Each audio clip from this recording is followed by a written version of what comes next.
दिवे उडावे या शब्दांना खरोखर काका खरे ठरलेले आहेत की अजून एक दुसरी कविता आहे त्याचे सुरुवातीचेच विषय आहे की जन पळभर म्हणतील हाय हाय की कुणी व्यक्ती वारलं खरोखर लोक दुःखी होतात पण नंतर आपल्या कामाला लागतात पण काकांनी समाजासाठी इतकं भरीव काम केलं की त्यांच्या पश्चात आज आपण इतके सगळे लोक जमलेलो आहोत खरोखर काकांना म्हणजे मानावं तितकं कमी आहे की मोठं कार्य त्यांनी केलेलं आहे मी जास्त बोलणार नाही परंतु इथे 2 मिनिटं बोलावं हे मला वाटलं की आदिवासी समाजासाठी काकांनी खरोखर भरीव काम केलेलं आहे पण माझ्यासारख्या तरुणावर पण काकांचा खूप मोठा प्रभाव झालेला आहे आम्ही वसईत काम करत असताना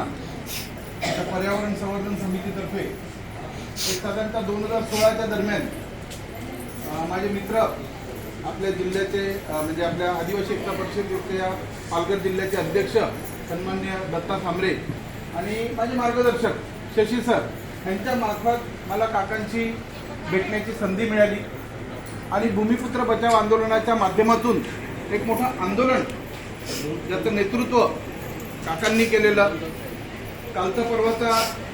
दिल्लीतला जंतर मंतरवरचा लढा तुम्ही पाहिला एक फार मोठं यश मिळालं पण ह्या संपूर्ण भारतात जर ह्या दंगलखोर आणि तडीपार व्यक्तींच्या नेतृत्वात जे सरकार स्थापन झालेलं 2014 त्याच्या विरोधात जर का खरी लढाई चालू झाली असेल तर आपण सर्वांनी काकांच्या खांद्याला खांदा लावून जी उभी केलेली ज्याचा 9 ऑगस्ट 2017ला जी तलासरीतली मोठी रॅली झाली तर या मोदी या हुकुमशहाच्या विरोधात जर का देशात सर्वात मोठं जे आंदोलन उभं राहिलेलं तर ते 2017 सालीच उभं राहिलेलं आज त्याचे हळूहळू फळं दिसत आहेत आज ही फळं बघण्यासाठी काका प्रत्यक्षात जरी नसले तरी काका नक्कीच पाहत असतील की मी खरोखर चांगलं काम सुरुवात केलेलं जे आज तरुण पिढी